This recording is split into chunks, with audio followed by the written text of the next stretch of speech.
From Studio 3 at Buzz TV, it's The Horse's Mouth with Tom McManus.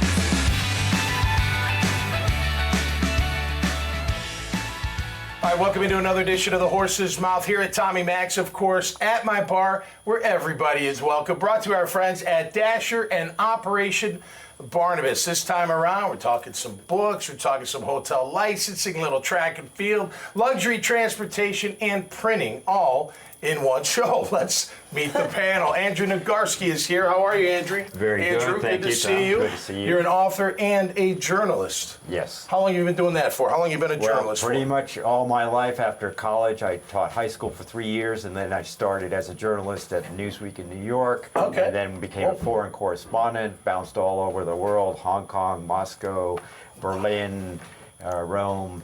Wow. And Favorite thing to cover? Could you pick one? I would say it's the difference between where are the favorite places to live. Hong Kong in the old days, Rome, spectacular places to live. Cool.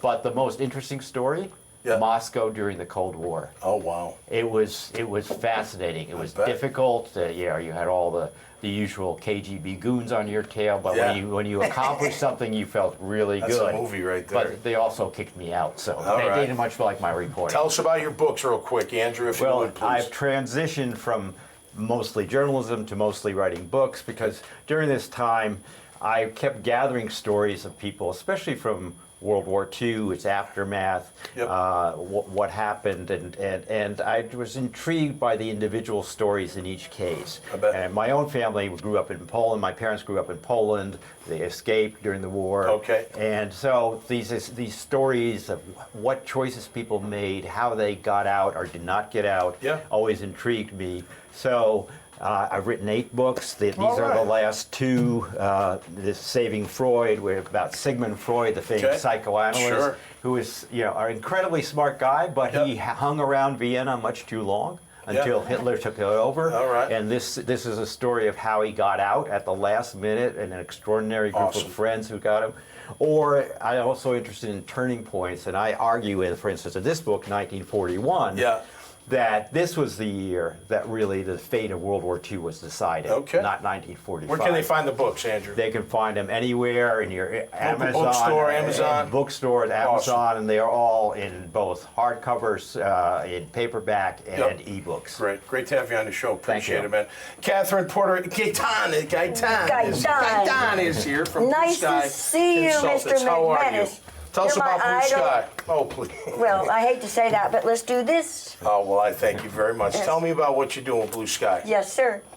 I am the CEO and owner of Blue Sky Consultants Incorporated. Okay. And I was a state restaurant inspector for 17 years prior to sitting at this bar with him and all these wonderful people with this awesome background.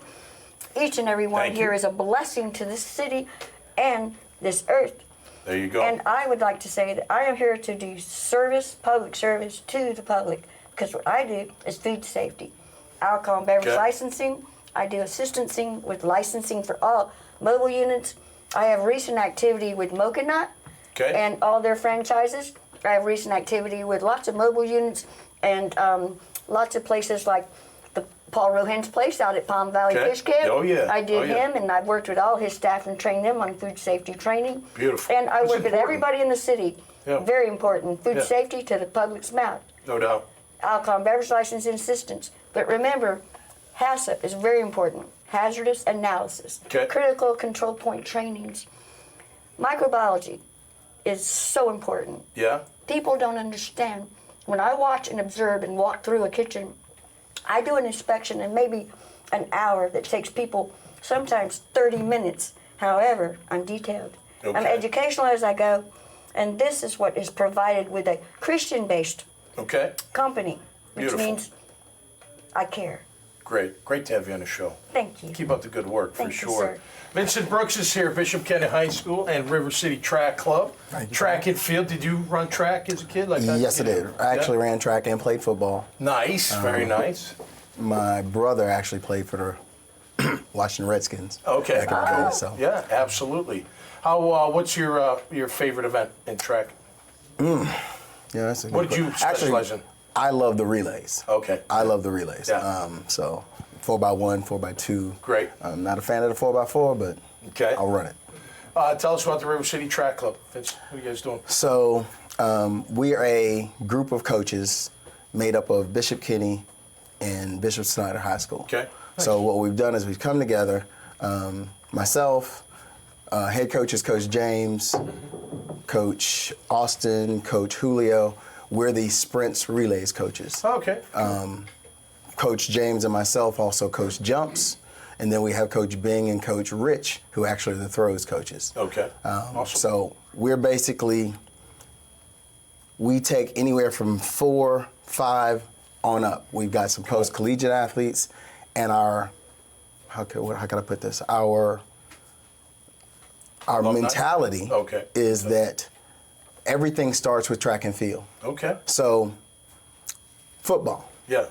If you're an offensive lineman, come see us. Yeah. Because, as you know, offensive lineman, that kick step, it's hard to do. Yeah. Well, if you are an offensive lineman and you come see us for throws, we work on foot. Okay. We work on foot speed. We work on mechanics. We work on all that. Awesome. As far as sprinting, we teach you how to sprint. Okay. Do you remember Daniel Jones's little snafu? Yes. Yeah. So Daniel Jones has never been taught how to sprint properly. If you notice, and if you remember it, there's a lot of kick. His heels are coming up, almost kicking his hamstrings. Yep. That's why he fell. He ended up off balance. Okay. So we teach you how. There's a lot that goes into it, for sure. A lot of technique. That's great, man. I'm glad to have you on the show. Clarence is here. Luxury Transportation, is that correct? Yes, Gold Eagle Luxury Transportation. Gold Eagle Luxury Transportation. Tell me about it, please. Well, we started the business to develop a relationship with the city, to have transportation that people would love, not only just take a ride from one place to the next. We want to build memories with families. Awesome. So, like I said, we get to see pictures of little girls, who never been on anything like that with their mothers, to go to their functions, all the way to I've had a congressperson on the bus as well. Cool. All right. And he enjoyed it as well. That's great. We provide bartending services. We have bartenders. We have everything that you can imagine on a bus is there. And you've had it for 2 years? 2 years. All right. That's great, Clarence. I love entrepreneurs, man. It ain't easy. Got to keep it going, man. Great to have you on the show. Absolutely. Caleb, my last guest here for this segment. How are you, my man? Pretty good. Tell us about your printing company, please. My printing company is called Vibes Ink Jacks. Specialize in custom apparel for things such as sporting brands, military, small businesses, things of that such. How long have you been doing that for? 3 years. 3 years? Yes, Another sir. Entrepreneur. Yeah, definitely. Yeah, not easy, is it? Not at all. What's the best part of it? The best part for me personally is turning a person's vision into reality. Cool. So I love that. That's great, man. Thanks for being here. I appreciate you all being here. Best of luck as you move forward through this thing we call life. Make sure you check out their great profiles at the dailynewsnetwork.com website. You'll see this conversation and many, many others. Until next time, y'all stay safe out there and be cool. We'll see you right here on The Horse's Mouth. Cheers. Cheers. The coach should be going to bed at night thinking about the athlete and how they're going to help that athlete improve. They shouldn't be worrying about how am I going to quantify their improvement, or am I going to have to keep up with all this information?